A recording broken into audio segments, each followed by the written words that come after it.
The cultists kidnapped the sorceress Laneth and had taken her north. They would use her to help them bring about a dread prophecy known as the culling. I don't like it any more than you do, but we need a ship to chase the cultists and we don't have any coin. Besides, this ship belongs to smugglers, and I have it on good authority that they're not here tonight. Hey everyone, how's it going? I'm Kayonne and today we will be covering chapter 8, the final chapter of the first deck, and let's begin. So now we are going to edit our deck so that we can add our new cards that we have got last episode. In the deck builder, the deck you're editing is on the right edge of the screen. The cards in your collection are to the left. Seems simple enough. Select a card or drag it from your collection to add it to your deck. Just like this. Now remove a different card by selecting it or dragging it out of your deck. Now we are going to remove at least one card from our deck. We have added 0 Magicka costs. It's a 1/1 creature. It has the charge ability, which lets it attack on its turn. And now let's check what we have got on our current deck. I think we have got a pretty solid early game. Let's see our late game. The Tiger, the Golden Saint, the Tuska, the Javelin. Now I think I'm going to remove a 1 Magicka creature. Decks may range from 50 to 70 cards. You can keep adding or removing cards until yours is just how you want it. Once you've decided, select Done. Okay, so now we know that we can have at least 50 to 70 cards on our deck, which in my opinion seems to be quite a lot, because I'm only used to 30, but for those that play Magic I think you are used to have this amount of cards on your deck. But either way, we are going to have to get used to it now, because it's part of the game and our game has just begun. We are going first. We have got a 3-drop, a 1-drop and a 2-drop. I think I'm going to keep our hand because we have got a nice curve, which means we can play a creature on our first 3 turns. And let's minimize our hands, let's keep it, and let's play our creature. There's nothing else to do. We are going to play it on the right lane, which is a shadow lane. And for those that don't know, a shadow lane means that whenever you play a creature, that creature is covered, which means they can't be attacked by creatures for 1 turn, but they are vulnerable to spells, which is a good thing, because if your opponent plays a big creature, you are somewhat able to deal with it. But that's enough about shadow lanes. Let's see what is going on in our game. The poison on some of their blades looks deadly. Let's try to avoid them. I think that what he's trying to say is that our opponent's creature has lethal, which means that whenever he deals damage to one of our creatures, he's going to destroy it regardless of its health. But lucky for us, we have got a creature on that same lane, which means we can kill it. And now I'm going to play Mighty Ally on our right lane. And lucky for us, his effect worked, which means that he has got 3 more attack and 0 health, as well as Breakthrough. And as you can see, I went face instead of trading with this creature because I want him to trade with our creature instead, which he just did. Now we played Slaughterfish. It's a 1/1 creature, and on his next turn he's going to gain +2 attack. We could deal with it with our archer, but I'm going to play with our Magicka. I'm going to play our guard creature on the left lane and going face with the rest of our creatures. I'm going to give him at least 2 cards because we are going to destroy 2 runes.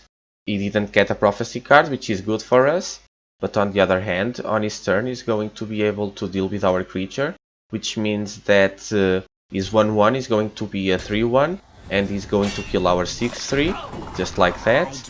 And now he's playing his creature. It's a 2/2 creature, and while he's still on the board it increases his Magicka by 1. He played another one, which means that in total he has 2 more Magicka than us, and unless we can deal with it, he's going to have 7 Magicka next turn, which is kind of a big deal.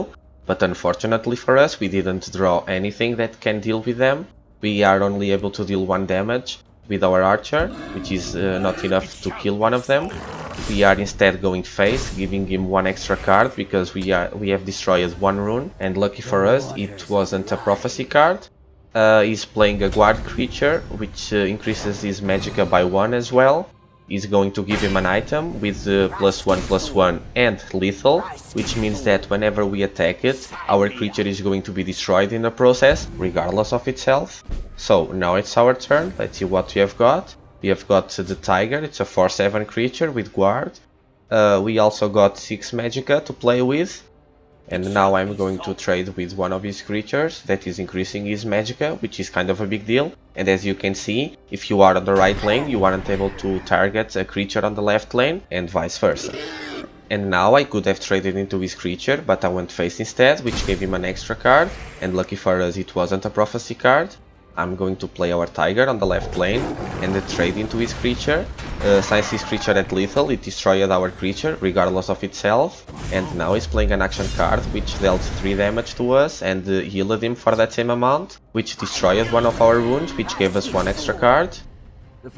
And now he's playing a guard creature, which means we can't go face, we have to deal with that creature first. He also dropped another creature, it's a 3/2 creature, which is no big deal. And guess who's back? Back again. The Tiger is back for the win. Sorry guys, just kidding. I just love that Tiger. Okay, so back to our turn. We have got 7 Magicka in total. We have already spent 2 Magicka on our right lane creature. We still got 5 Magicka left, which means we can play another creature. I'm going to trade our Tiger into his guard creature. Then I'm going to play the Archer and deal the damage to his face, so that next turn we might be able to finish it off with our remaining creatures, depending on what he's going to do on his turn. And for the moment he's going to play a guard creature, which is a 2/5, but he's going to be a 3/5 because every time he gains 1 Magicka, the creature gains 1 attack. And because he went face, he gave us a prophecy card, which we can play for free, and we are able to kill his guard creature, just like that. And that's why I like the rune system. It can go both ways, and this time it went our way. And we were able to deal with this guard creature with our prophecy card. And that's why now we are able to finish it off. Now you'll pay. Who sent you? You don't look like... Hey! What's going on up there? Dominion guards! Alright, so that was chapter 8, the final chapter of the first act. I hope you liked it, and before we finish this episode, let's see what we are going to get as a reward. The Algonian and the hero realized they had a common enemy. The smuggler, who is called Swims at Night, agreed to sail north in search of the sorceress. And we have got a new buddy with us. Awesome. Titles earned. Cool, we've got titles now. Game rewards and Act 1 complete. Just like I promised. Okay, let's see the first title. The Smuggler, complete chapter 8. Done. The Untouchable, win a game without taking damage. Oh yeah. And that's some gold, and let's check this one. New deck, Black Marsh Smugglers, and the attributes are Agility and Endurance.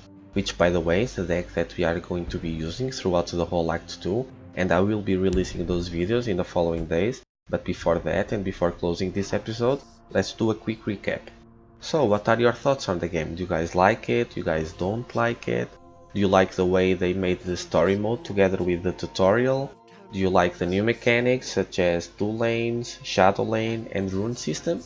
In my opinion, the 2 lanes, they made it so that the game doesn't last 5 to 10 minutes. It lasts a little bit longer. The shadow lane is a unique feature because I've never played with something similar to that. I like the way they did it because it gives you at least 1 turn to take advantage of your creature unless your opponent gets an action or something similar like that, so that they can deal with it. And the rune system is something unique as well. I like the way it is.